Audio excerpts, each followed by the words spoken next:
4-ാം വാർഡിലിരിക്കുന്ന pump ഹൗസാണ് ഈ കാണുന്നത്. ഈ പമ്പ് ഹൗസിലെ വട്ടമരം നമ്മൾ കൊടുക്കുമെന്ന് അറിയാൻ വേണ്ടിയിട്ട് വന്നത് കേട്ടോ.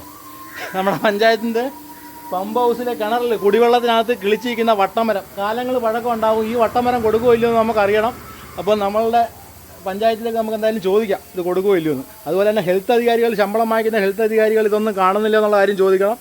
ഇപ്പോൾ നിങ്ങളുടെ സ്ഥലങ്ങളിലൊക്കെ കിടിലം പണി ആണ്ടെ കിണറിനകത്ത് കൊറ്റക്കര പഞ്ചായത്തിൻ്റെ വലിയൊരു ആസ്തി നിൽക്കുന്നുണ്ടോ? വട്ട കൊടുക്കാനാ പഞ്ചായത്തുമായിട്ട് ബന്ധപ്പെടണം. ഈ വട്ടം നിൽക്കുന്ന എവിടെയാണെന്ന് നമ്മൾ നോക്കിയേ. ആണ്ടെ വട്ടയുടെ ചെവിടൊക്കെ കണ്ടോ? ആണ്ടെ അനുവാദം കൂടാതെ അകത്ത് പ്രവേശിക്കത്തില്ല. ഈ പമ്പ് ഹൗസ് ഓട്ടോ സംവിധാനത്തിൽ പ്രവർത്തിക്കുന്നതാണ്. ആയിക്കോട്ടെ. ഈ പമ്പ് ഹൗസ് ആണ്ടെ ക്യാമറ ഇരിപ്പുണ്ട്. സന്തോഷം. ഇത്രയും ക്യാമറയൊക്കെ വെച്ചിട്ടും ഇത് നമ്മുടെ കൊറ്റക്കര പഞ്ചായത്തിൽ 4-ാം വാർഡിലിരിക്കുന്ന പമ്പ് ഹൗസാണ്. ഈ പമ്പ് ഹൗസിൻ്റെ കുടിവെള്ളം എടുക്കുന്ന കിണറാണ് ഈ കാണുന്നത്. കിണറിൻ്റെ മുകൾ ഭാഗം അതിനകത്തുള്ളൊരു വട്ടമരം. നല്ല ആസ്തിയുണ്ട് വട്ടമരത്തിന്. ഒന്നത്. 2, ഈ കിണറിനകം ഞാനൊന്ന് കാണിച്ചു തരാൻ ആഗ്രഹിക്കുകയാണ്. നമ്മുടെ ഹെൽത്ത് അധികാരികൾ കൊറ്റങ്കര പഞ്ചായത്തിൻ്റെ പല സ്ഥലങ്ങളിലും കടകളിലും വീടുകളിലും ഒക്കെ കയറി ഇറങ്ങുന്ന സമയത്തും നമ്മുടെ പഞ്ചായത്തിൻ്റെ കീഴിലുള്ള ഈ കിണറിൽ പ്ലാസ്റ്റിക്കും അല്ലാതെയുള്ള മാലിന്യങ്ങൾ നിറഞ്ഞു കിടക്കുന്നുണ്ടോ? നമ്മൾ കുടിക്കുന്ന വെള്ളമാണ് ഈ കിടക്കുന്നത്. അപ്പോൾ നമ്മുടെ 4-ാം വാർഡിൽ ഇരിക്കുന്ന കുടിവെള്ള സംഭരണി ഈ പമ്പ് ഹൗസിൽ ദാണ്ട് ഈ കിണറിനകത്തിരിക്കുന്ന നല്ലൊരു വരുമാനമുണ്ട്. ബഹുമാനപ്പെട്ട പഞ്ചായത്ത് ഈ വട്ടമരം എത്രയും പെട്ടെന്ന് കൊടുത്ത് കാശ് വാങ്ങിച്ചുകൊണ്ട് ഈ കിണറിനെ സംരക്ഷിക്കണമെന്ന് ഒരു അഭ്യർത്ഥനയുണ്ട്.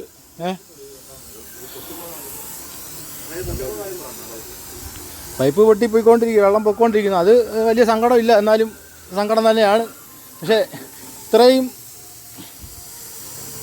നല്ലൊരു കുടിവെള്ള സംഭരണി അതിനകത്ത് വെള്ളം നിറഞ്ഞു കിടക്കണ്ടോ? അതിനകത്ത് നല്ല രീതിയിൽ വെള്ളം നിറഞ്ഞു കിടക്കുന്നത് ആ കിണറിനകത്ത് ഒരു വട്ടമരം പിടിച്ച് നിന്നിട്ട് ഈ പമ്പ് ഹൗസിലെ ശമ്പളക്കാരന് ഞാൻ ചോദിക്കുന്നത്, പമ്പ് ഹൗസിലെ ശമ്പളക്കാരന് ഇത് കിളിച്ച് വന്ന സമയത്തൊന്ന് പുഴുത് കളഞ്ഞിരുന്നെങ്കിൽ പോലും ഇത് നശിച്ചു പോകത്തില്ല. ഇനി അധികകാലം ഉണ്ടാവും. ഈ വട്ടമരത്തിൻ്റെ വെയിറ്റ് കൊണ്ട് ഈ കിണർ ഇടിഞ്ഞു പോകും.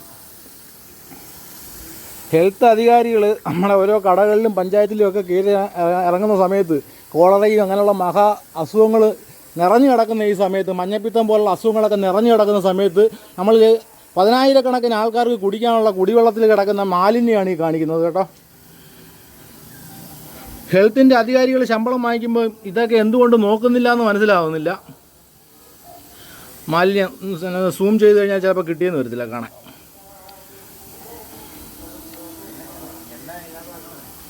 അപ്പോൾ നമ്മുടെ കൊറ്റങ്കര പഞ്ചായത്തിൻ്റെ 4-ാം വാർഡിലിരിക്കുന്ന പമ്പ് ഹൗസാണ് ഈ കാണുന്നത്. ഈ പമ്പ് ഹൗസിലെ വട്ടമരം നമ്മൾ കൊടുക്കുമെന്ന് അറിയാൻ വേണ്ടിയിട്ട് വന്നത് കേട്ടോ. നമ്മുടെ പഞ്ചായത്തിൻ്റെ പമ്പ് ഹൗസിലെ കിണറിൽ കുടിവെള്ളത്തിനകത്ത് കിളിച്ചിരിക്കുന്ന വട്ടമരം കാലങ്ങൾ പഴക്കം ഉണ്ടാകും. ഈ വട്ടമരം കൊടുക്കുമോ ഇല്ലയോ എന്ന് നമുക്കറിയണം.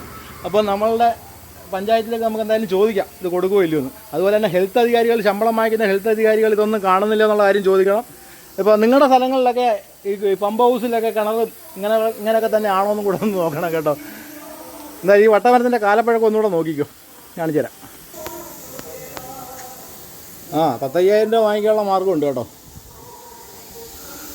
ഇത്രയും മാരകരോഗികൾ, മഞ്ഞപ്പിത്തം, കോളറ, മാറാത്ത വലിയ വലിയ പനികൾ ഒക്കെ വന്ന് നിറഞ്ഞിരിക്കുന്ന ഈ സമയത്ത് ഇതിനകത്ത് എത്രയോ കാക്കയും പക്ഷികളും ഒക്കെ വന്ന് ഇരുന്ന് കാഷ്ടിക്കുന്നത് ഈ കിണറ്റിലേക്കാണ് വീഴുന്നത്.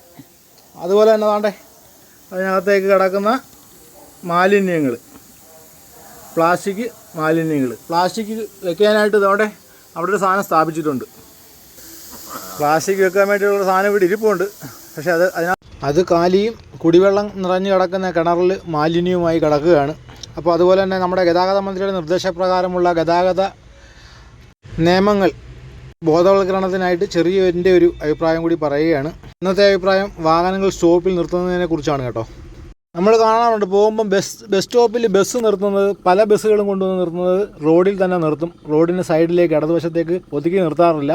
അതുമാത്രമല്ല 2 ബസ്സുകൾ, ഓപ്പോസിറ്റ് വരുന്ന 2 ബസ്സുകൾ കൊണ്ടുവന്ന് ചേർത്ത് നിർത്തും. പുറകിൽ വരുന്ന വണ്ടിക്ക് പോകാൻ പറ്റാത്തൊരു സാഹചര്യം ഉണ്ടാക്കുകയും ചെയ്യും, അപകടങ്ങൾ ഉണ്ടാകുകയും ചെയ്യും. ഇപ്പോൾ ദയവ് ചെയ്ത് ബസ് അതേപോലെ മറ്റ് വാഹനങ്ങളുമൊക്കെ റോഡിൽ എപ്പോഴും പാർക്ക് ചെയ്യുമ്പോൾ റോഡിൻ്റെ ഇടതുവശം ചേർത്ത് പാർക്ക് ചെയ്യുക. നിങ്ങളുടെ പിന്നിൽ വരുന്ന വാഹനങ്ങൾക്ക് പോകാനുള്ള സൗകര്യങ്ങൾ ഉണ്ടാക്കി കൊടുക്കുക, അപകടങ്ങൾ ഒഴിവാക്കുക. ഓക്കെ, ഒരു നല്ല സന്ദേശമായിട്ട് എടുക്കുമെന്ന് പ്രതീക്ഷിച്ചുകൊള്ളുന്നു. വീണ്ടും അടുത്ത വീഡിയോ ആയിട്ട് കാണാം. നന്ദി, നമസ്കാരം. പേജ് ഫോളോ ചെയ്യാൻ മറക്കരുത്. നിങ്ങളുടെ അഭിപ്രായങ്ങളും നിർദ്ദേശങ്ങളും അറിയിക്കാൻ മറക്കരുത്. Okay, thank you.